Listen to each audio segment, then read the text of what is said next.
Hi and welcome to our Friday video, and today we're talking about our Barnstar Sampler project.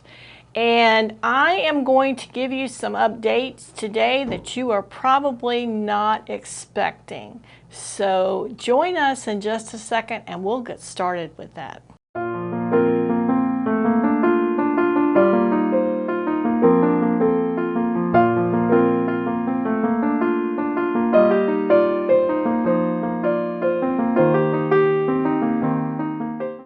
And welcome back to the Shamrock Quilt Studio.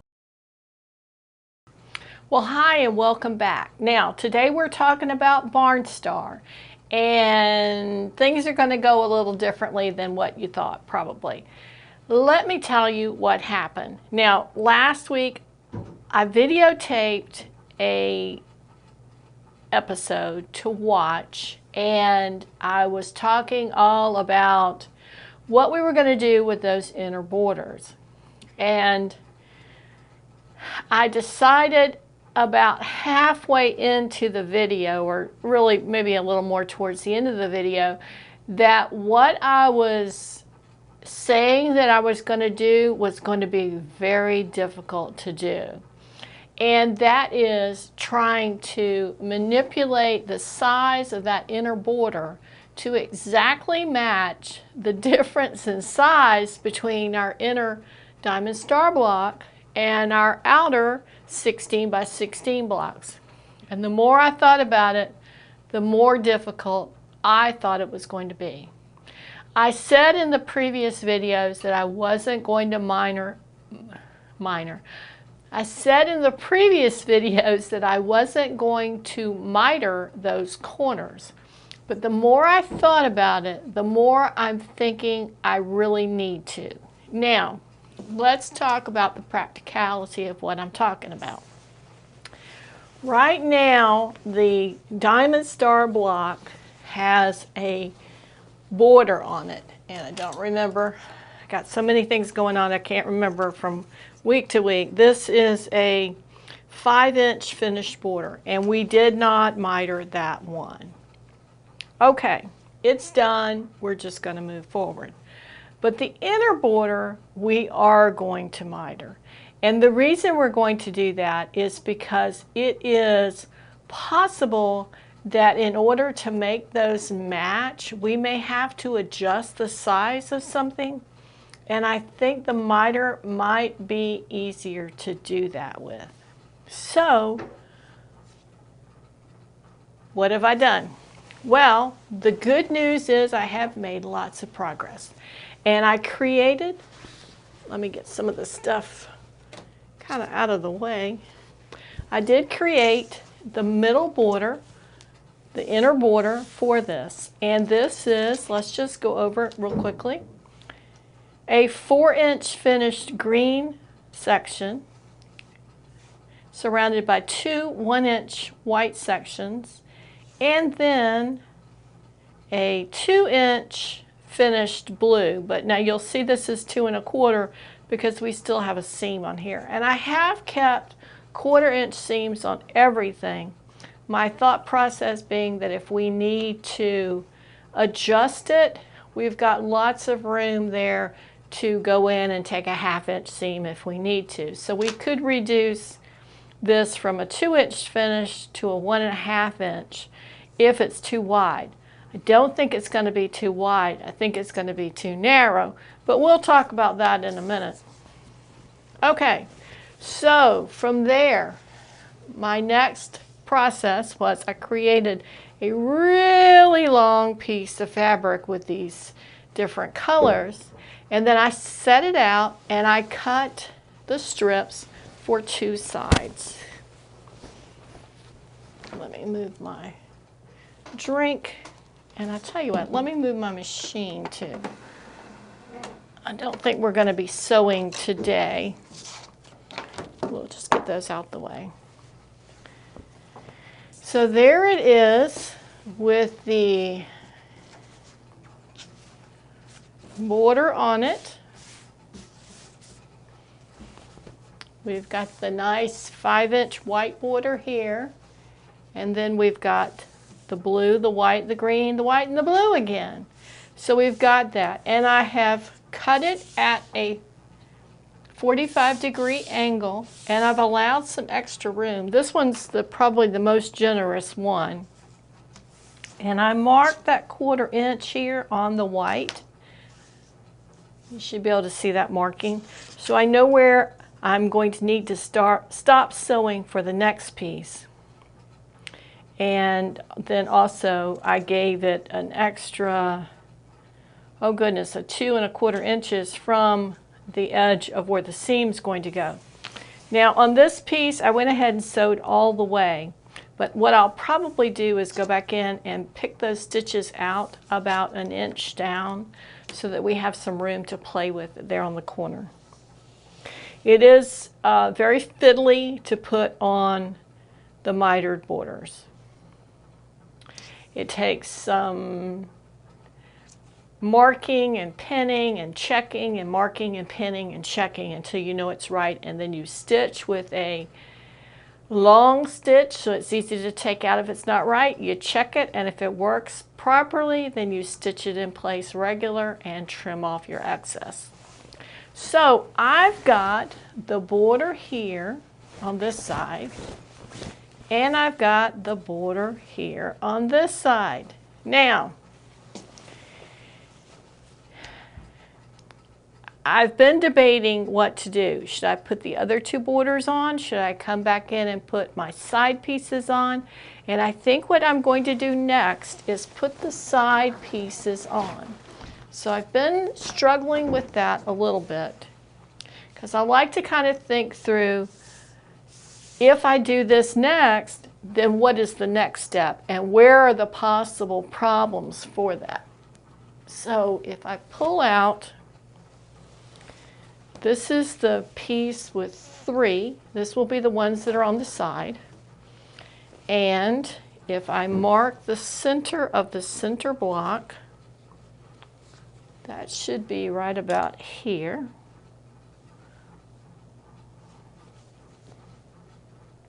Roughly. Okay. So then that should be, we're just gonna pin it here for demonstration. Okay, so then when we get this out here,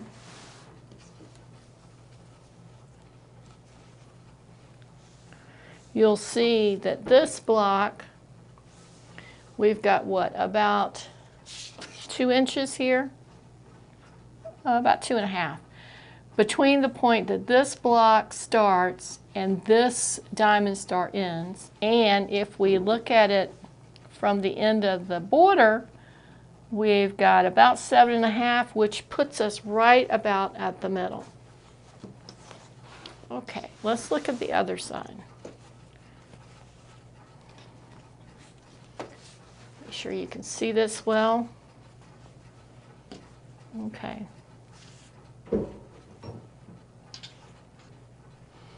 So what we saw before at the end of the border, is that in frame? Just about. Was that the end of the border was the middle of it, and it is. The only difference in this is I've got the sashing on one end and no sashing on the other end. I think what I'm going to do is put sashing on the other end, and it's going to come off of the border that's on the top, because remember we put the 5 blocks and then one end had a little piece of sashing down where we rotated the block. So I'm going to take that off and put that on this end so that we're equal. And I'm going to do that on both sides. Now, that should mean that if we look at this carefully, I'm going to pull it over just a little bit more so you can see. So then what happens is it looks like we're going to be okay as far as size-wise goes, that this miter is going to be long enough, because we should have that piece coming out here. Right here on the edge of this should be the end of where we need it to be, and that is pretty dang close to the 1/4 inch seam that we need. So everybody keep your fingers crossed that our measurements are on point and it's going to work. Now what I'm going to do is I'm going to do that off camera for these 2 pieces, because there's really no special technique in sewing this border on or that sashing. And then what I'm going to do is I'm going to probably have to make some more of the strip, because I think I have enough of the strip for 1 more piece, but I actually need 2, one for the top and one for the bottom. So I'll need to make a little bit more of that, which will not be a problem. In fact, I think for the most part I might have even all the pieces cut for it. And then once we get those strips cut, I'm probably going to go ahead and sew them on the top and the bottom, but I'm not going to sew them all the way here where they connect. I am going to show you the mitering process on camera. That will be probably, I would say, a longer video, simply because of the time it takes to do it and check it and do it and check it. That's very important with that, because you want to make sure that that miter, when you look at it, is a beautiful thing. And you don't want it to be wiggly, you don't want it to skew to one side or the other, you want it to be right at 45 degrees. So I will cover at least one of those miters with you. And if we have lined up the stars and the moon, then the size of the inner border will be correct. Now what we won't have, and I thought we would have, is a 5-inch white border between the striped border and the outside blocks. But it doesn't look like that we actually have room for that. Now I think that's going to be okay, because you've got this nice beautiful border here sitting up against these blocks, and I think that's going to look very nice. You know what I'm going to do? I'm going to just do a quick little pin here so we can get a feel for what that looks like. I think I would have preferred to have the white border, but if we do that, that might throw our measurements off. Now, that's the way that's going to look. If we choose to go back and put a white border on the outside, if we choose to do that, I'm trying to think how we could do that.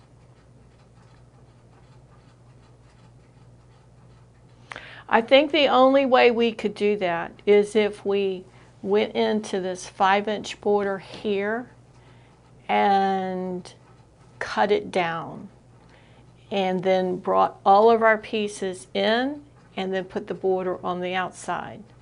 We could do that. It's going to require some rework. But I think what we're going to do is, first I'm going to go ahead and get the strip made. I'm going to put this on the bed and see what the sizing looks like, kind of lay it out the way it's going to look, and make sure it's going to be big enough, because that's one of my concerns. I want it big enough. And it may be that we have to put a border on the outside, which I'm okay with that. That works. But I want to see what this is going to look like to put that striped border right up against that block.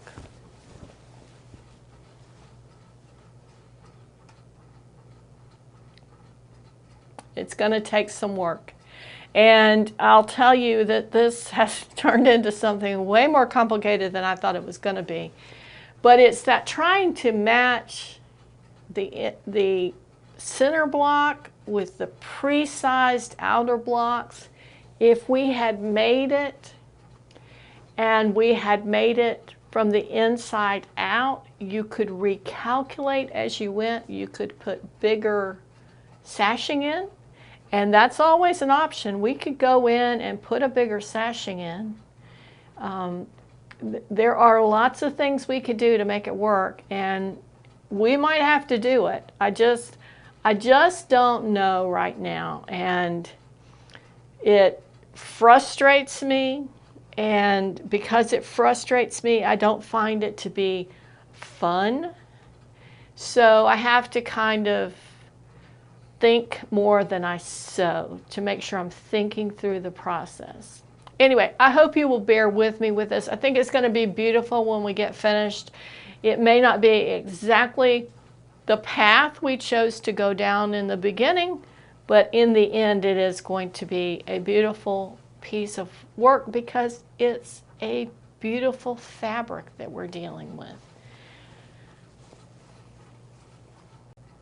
It's trial and error. That's what happens when you try to create your own thing. And some people are really uncomfortable with that. I know that there have been times when I've seen comments from people. Maybe I've posted just something really simple that I did, and everybody wants the pattern. There is no pattern. It's just cut 6-inch blocks and sew them together with light and dark and make your own design.